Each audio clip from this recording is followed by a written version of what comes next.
하나님을 향한 아름다운 고백, 시편 필사를 통한 기도 배우기. 오늘은 시편 7편, 의로우신 하나님께 드리는 구원 기도가 되겠습니다. 시편 7편은 비탄시에 해당하는 부분이고요. 하나님께 드리는 구원의 기도 중에 1절부터 5절은 추격하는 원수로부터 구원을 호소하고, 6절부터 9절은 하나님을 향한 악인에 대한 심판을 청원하는 장면, 그리고 마지막 10절부터 17절까지는 의로우신 하나님에 의한 공의와 실현을 확신하는 고백과 찬양이 되겠습니다. 오늘 시편 필사 책으로 쓰시는 분들은 좀 놀라셨을 거예요. 너무 길어서 분량이. 그런데 아시겠지만 시편이 이렇게 긴 부분도 있는데요, 좀 가시면 굉장히 적은 부분도 나옵니다. 그러니까 오늘까지 조금 시간을 투자하셔서 17절까지 함께 보시도록 하겠습니다. 짧게 말씀드리도록 하겠습니다. 시편 7편입니다. 여호와여 내 하나님이여, 내가 주께 피하오니 나를 쫓아오는 모든 자들에게서 나를 구원하여 내소서. 가장 중요한 부분이 항상 1절에 오는데요, 시편 7편 중에서도 여기 앞에 표제 보시면, 표제라는 것은 그 요절 시작하기 전에 작은 글씨로 가로쳐서 이렇게 나와 있는 글씨들인데, 거기에 보면 다윗의 식가욘 베냐민인 구시의 말에 따라 여호와께 드린 노래, 이렇게 적혀 있을 겁니다. 성경 중에. 여기서 좀 이렇게 모르실까봐 말씀을 드리면, 식가욘이라는 것은요, 이게 방황하다, 비틀거리다라는 뜻의 쇠가에서 유래된 그런 말입니다. 식가욘. 그래서 비틀거리면서 부르는 굉장한 슬픔의 노래, 비가라고 보일 수가 있습니다. 그래서 다윗의 슬픔의 노래 역시 비탄시의 전형적인 형식인 거고요. 뒤에 보면 이제 구시라고 나오는데, 이게 이제 쿠시라 그래서 원래는 쿠시라고 보통 말을 많이 하는데, 함의 아들, 아브라함의 자녀 중에 이제 함의 아들 그 후손들을 가리키는 명칭이 됩니다. 그래서 이 쿠시가 이제 나중에 보시면 알겠지만 베냐민 지파의 얘기거든요. 베냐민 지파. 그러니까 이 베냐민 지파가 사울이 왕궁에서 쫓겨났을 때가, 물론 압살롬 그 당신의 아들이 이제 반역을 일으켜서 쫓겨났을 때도 있겠지만, 사울이 다윗을 죽이려고 했을 때가 있지 않았습니까? 사울이. 그래서 아마 시편 7편은 압살롬의 반역 때문에 일어났던 다윗의 고통은 이제 그 앞에 부분이었고, 요 7편은 그거보다 더 이전에, 훨씬 이전에 사울이 다윗을 죽이려고 쫓아오는 장면들, 그 장면으로 생각하시면 더 이해하기가 편하실 것 같습니다. 왜냐하면 사울이 베냐민 지파였고요.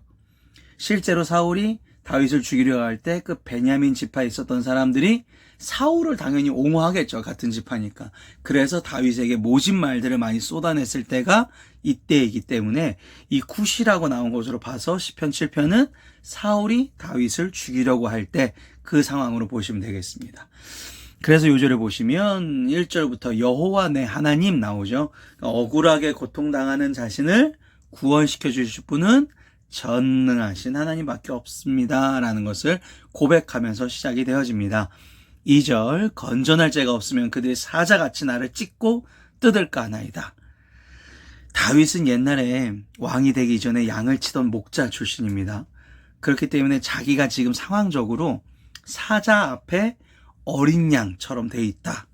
그러니까 얼마나 지금 벌벌벌 떨리고 고통스럽고 무섭다, 두렵다라는 것을 알리고 있는 장면이 되겠습니다. 3절은 여호와 내 하나님이여, 내가 이런 일을 행하였거니와 내 손에 죄악이 있거나 라고 나옵니다. 하나님 앞에 자신을 변호하는 장면이 3절부터 쭉 5절까지 나오게 되는데요, 화친한 자를 악으로 갚았거나 내 대적에게서 까닭없이 빼앗았거든. 즉 다윗이 전 왕이 사울을 죽일 수 있는 기회가 있었어요. 그런데 안 죽였죠. 그러니까 그만큼 다윗은 자기에 대해서 악으로 한 사람들에도 비해서도 굉장히 친절하고 굉장히 용서가 많은, 배려 깊은, 사려 깊은 모습을 많이 보여줬다는 것입니다. 그러니까 하나님 앞에 자기를 이렇게 표현해주고 있는 것이죠. 5절입니다. 원수가 나의 영혼을 쫓아잡아 내 생명을 딴에 짓밟게 하고 내 영광을 먼지 속에 살게 하소서. 셀라. 그러니까 만약에 원수들이 나를 비방하는 말이 사실이었다면 나를 멸망케 하여 주세요. 그러니까 자신의 무죄함에 대해서 굉장한 확신을 보여주고 있는 거죠. 자신의 변호에. 그러면서 전능하신 하나님에 대한 신념까지 보여줄 수 있는 거죠. 나를 멸망케 할 수 있는 힘이 하나님 앞에 있으십니다. 그러고 나서 셀라가 나왔다라는 것은 내용이 바뀐다라는 것이죠. 6절부터 9절입니다. 하나님을 향한 악인에 대한 심판 청원 부분입니다. 시편 7편 6절부터 보시면 여호와여 진노로 일어나서 내 대적들의 노를 막으시며 나를 위하여 깨소서 주께서 심판을 명령하셨나이다. 노래도 굉장히 많이 나오는 표현이죠. 일어나소서 여호와여, 이거를 이제 쿠마라 그러거든요. 쿠마 예흐아, 예흐아가 여호와죠. 쿠마가 이제 앉아있는 자리에서 갑자기 벅차고 벌떡 일어나서, 왜 왕들이 영화 같은 데 보시면 벌떡 일어나서 그 자리에서 뭔가를 선포하잖아요. 그게 이제 쿠마라는 단어를 씁니다. 하나님이여 즉각적으로 이제 명령하여 주세요라는 다윗의 굉장한 간곡한 간구가 여기 나오죠. 그래서 여호와여 일어나사도 나오지만 뒤에 보시면 깨소서까지도 나오죠. 그래서 지금 굉장히 애절한 상태라는 거예요. 빨리 즉각적으로 명령을 내려주세요. 제가 또 말씀드렸지만 그 기도할 때도 앞에 이렇게 잠깐 고해해야 되는 기도가 있는 반면에 지금 같은 기도는 어떤 부분에 속하죠? 긴급한 기도이기 때문에 실제로 간구만 얘기하셔도 되겠죠. 네, 기도도 목사님이 찬양, 감사, 회개, 고백을 해야 된다 그래서 지금 긴급한데도 불구하고 그거부터 찾기에는 지금 여력이 안 돼요, 여력이. 그렇기 때문에는 그럴 때는 내가 평소에 하나님 앞에 찬양하고 감사하고 고백하고 회개했던 경험들이 있으시고 그것이 축적이 되었다면 이렇게 진짜 너무 영혼이 힘들 때는 바로 긴급하게 애절하게 기도하시면 되겠습니다. 7절입니다. 민족들의 모임이 주를 두르게 하시고 그 위에 높은 자리에 돌아오셔서, 그러니까 불의한 인간이 감히 오를 수 없는 부분에 하나님이 계시죠. 그것에 하나님은 공의롭고 지존하신 하나님이시라는 거죠. 그분이 우리 모든 사람들 위에 재판장으로 오셔서 부정한 자들의 교만을 꺾어주시고, 자기가 잘났다고 하는 사람들의 그 뜻을 꺾어주시고, 자신의 의로움, 이렇게 약한 자, 이 억울하게 이 불의를 당하고 있는 약한 자들의 의로움을 입증하여 주세요. 8절입니다. 여호와께서 만민에게 심판을 행하시오니 여호와여 나의 의와 나의 성실함을 따라 나를 심판하소서. 그러니까 하나님의 공의로우신 재판장의 이유는 뭐예요? 모든 것을 가지셨기 때문에 뇌물이 필요 없고 외모를 보고 판단하지 않으시기 때문에 공의롭고 재판장이신 거거든요. 이게 굉장히 중요한 이유입니다. 하나님이 공의로운 분, 하나님은 모든 걸 가지셨기 때문에 판결이 흔들리지 않죠. 어떠한 사람이 불쌍해서, 어떠한 사람이 불쌍한 환경에 있어서, 어떠한 사람이 막 돈을 줘서 이런 것 때문에 휘둘리지 않으신다라는 것입니다. 자, 여호와여 나의 의와 성실함을 따라라는 노래가 나왔죠. 의라는 것은 진리와 정의에 입각한 삶을 얘기하고요. 성실하는 것은 하나님의 종으로서 하나님의 뜻에 합당한 삶을 살고자 살아가고 있었다. 우리 그리스도인들의 가장 중요한 게 이거죠. 나의 의와 나의 성실함을 따라. 근데 여기서 나가 내가 아니고 여기 앞에 있는 여호와여. 하나님의 진리, 하나님의 정의에 입각한 삶이냐. 그러니까 내가 생각하기에 정치적으로도 이쪽이냐 저쪽이냐, 내가 생각하기에 경제적으로 이게 맞지 않느냐, 내가 공부하고 배웠던 걸로 떠들어 보면 이게 더 옳은 것 같은 데가 아니라 그냥 하나님의 진리와 정의에 입각한 삶, 이것을 이루기 위해 세상 지식이 필요한 것이죠. 내 학문과 경험이 필요한 것이고 내 탤런트가 필요한 것이지, 도리어 내 탤런트나 내 이 뜻을 이루기 위해서 하나님을 이용하거나 이렇게 되면 이게 주객이 전도돼 버린 것이죠. 뒤에 성실함이라는 단어 너무 중요하죠. 하나님의 뜻을 따라서 살아가는 사도들인데 우리는 그것을 어기고 내 뜻대로 살아가면 안 된다. 의와 성실함. 9절입니다. 악인의 악을 끊고 의인을 세우소서. 의로우신 하나님이 사람의 마음과 양심을 감찰하시나이다. 악인의 악을 끊고 의인을 세우소서. 사람의 마음과 양심을 감찰하신다. 그러니까 내 동기와 속마음을 하나님께 속일 수 없다라는 거죠. 다 알고 계신다라는 것입니다. 자, 이제 마지막 부분이 되겠습니다. 10절부터 17절까지 의로우신 하나님에 의한 공의와 실현을 확신하는 고백과 찬양이 되겠습니다. 쭉 한번 보시면 되는데요. 나의 방패는 마음이 정직한 자를 구원하시는 하나님께 있도다. 그러니까 이 다윗의 신앙관을 제가 지난 필사 때도 말씀을 드렸는데 선취적 신앙관이라 그래요. 아직 일어나지 않았는데 일어난 것처럼 얘기를 해요. 그러니까 내가 분명히 간구를 하고 있는데 그 간구가 아직 응답되지도 않았는데 응답될 걸 미리 확신하고 감사를 해요. 이게 선취적 신앙이라고 하거든요. 이거를 두 글자로 요약하면 감사가 됩니다. 그러니까 우리가 어떻게 감사할 수 있어요? 솔직히 지금 같은 상황에 누가 감사할 수 있어요? 그런데 하나님께서 나를 올바른 길로 인도하실 거고 잘 되게 해주실 것이라는 확신에 따라서 내가 그것을 알고 있는 거예요. 하나님은 시간을 초월하시는 분. 우리가 그것을 잊으면 안 됩니다. 모든 것을 다스리시지만 그 모든 것 안에 시간까지 하나님의 피조물이시거든요. 피조물이거든요, 시간이.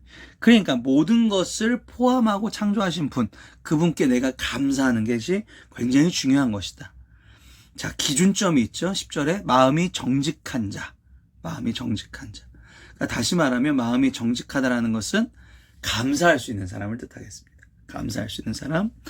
11절입니다. 하나님은 의로우신 재판장이시여 매일 분노하시는 하나님. 매일 분노. 자, 이제부터 분노에 대한 게 나옵니다. 11절 이제 10절까지는 이제 내가 의롭다라는 것을 변화하였고 의로운 사람, 그러니까 정직한 사람이란 표현까지 나왔죠. 내가 의롭다면 하나님의 의에 내가 성실하게 따랐다면 마음이 정직하다면 나를 구원하실 거고 이건 의인들에 해당하는 얘기고 이 뒤에 11절부터 뒤에까지는 악인들에 해당하는 단어가 한 16절까지 쭉 나올 겁니다. 보시죠 그냥. 하나님은 의로우신 재판장이시면 매일 분노하시는 매일 분노. 사람이 회개하지 아니하면 그가 그의 칼을 가시며 그의 활을 이미 당기어 예비해 놓으셨다. 지금 거의 쏘기 직전이세요. 사람이 회개하지 아니하면 그가 그의 칼을 가시며 그의 활을 이미 당기어 예비하셨다. 이게 이제 계속 반복되는 이유가 뭐냐면 사람은 본성적으로 부패할 수밖에 없어요. 왜냐하면 원죄가 있잖아요. 아담과 하와 시대 때부터 있었던 그 원죄가 우리 안에 있기 때문에 본성적으로 우리는 부패가 되어 있죠. 그래서 죄악을 더 좋아한다라는 거죠. 헐뜯고 그 사람을 나보다 밑에 놓기 원하고 이런 마음이 나한테 본성적으로 있는데 이 죄악으로부터 자유한 사람이 없어요. 저도 그렇고요. 모든 의인들도 그렇습니다. 어떻게 보면. 그런데 회개하기 위해서 노력하는 거죠. 매일매일. 자, 아까 매일 분노하시는 하나님 나왔습니다. 그럼 우리는 어떻게 해야 돼요? 매일 회개해야 된다는 겁니다. 그래야지만 회개하는 자만이 심판의 대상에서 제외가 된다는 것이죠. 제가 얘기 드렸죠? 어제 필사할 때도 가장 좋은 축복은 회개의 축복. 회개를 우리에게 주신 것. 죽일 도구를 또한 예비하시며 그가 만든 화살은 불화살. 지금 막 화살을 당기어 계시고 칼을 갈고 계시고 지금 화살의 종류까지 나왔어요. 이게 긴장감을 점점 극대화시키는 표현이 나오고 있죠. 악인이 죄악을 낳으며 재앙을 베어 거짓을 낳았고 그가 운동이를 파만들며 자기가 악인들은 결국 자기가 만든 함정에 빠져서 결국 그 재앙이 그 하나님의 분노가 자기 머리로 들어가서 그 포악은 자기 정수리 내리랴. 악인이 가장 소중하다고 생각하는 곳이 있을 거예요. 악인들도 내가 이것을 위해 산다. 근데 이것에 하나님의 분노가 임할 것이다. 그래서 정수리라고 표현을 했죠. 머리. 중요한 부분이죠. 그래서 더 이상 악인은 일어날 수 없게끔 만들어 놓으실 거다. 이게 참, 다윗이 한 번 더 문학적으로 얼마나 표현을 잘하는 사람이라는 건지 다시 한번 볼 수 있는 게 시편 7편입니다. 악인들은 결코 일어설 수가 없다라는 걸 얘기하고 있죠. 마지막 17절. 내가 여호와께 그의 의를 따라 감사하며 지존하신 여호와의 이름을 찬양하리로다. 의를 따라 감사. 아까 우리 설명했던 것들이 다 나와 있습니다. 매일매일 주님의 뜻대로 감사함으로, 감사가 왜 감사라 했죠? 선취적 신앙. 이미 이루어 주실 걸 알기 때문에 확실하는 마음으로 감사가 나오는 것이죠. 그래서 우리의 결론, 어려운 현실 속에서도 최종 결정권을 가지신 하나님이 자신을 인정하여 주실 것이라는 확신으로 감사와 찬양을 매일매일 주님의 뜻에 따라 하시기를 바랍니다.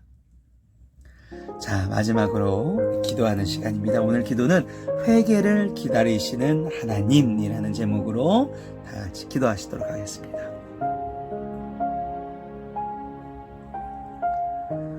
저의 회개를 기다리시는 하나님 아버지, 저를 용납하여 주시고 예수님의 사랑을 허락하심을 감사드립니다. 주께 찬양드리지 못할 정도로 너무 분주하여질 때가 있습니다. 그때마다 저의 허물을 일깨워 주시옵소서. 주님과 함께 주님의 뜻을 따라 하루를 시작할 수 있게 하시어 하루 동안의 모든 일을 세상적인 저희의 관점이 아니라 하나님의 관점으로 볼 수 있게 하여 주시옵소서. 조급함에서 벗어나 지존하신 주님을 찬양하기를 원합니다. 지금부터 영원까지 제게 필요한 모든 것을 헤아려 주시는 주님, 그 주님의 완벽한 지혜를 저희가 찬양하게 하여 주시옵소서. 놀라우신 주님을 기억합니다.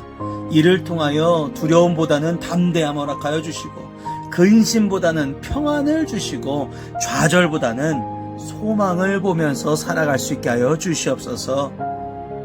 사랑과 은혜가 충만하신 예수님의 이름으로 기도드렸사옵나이다. 아멘.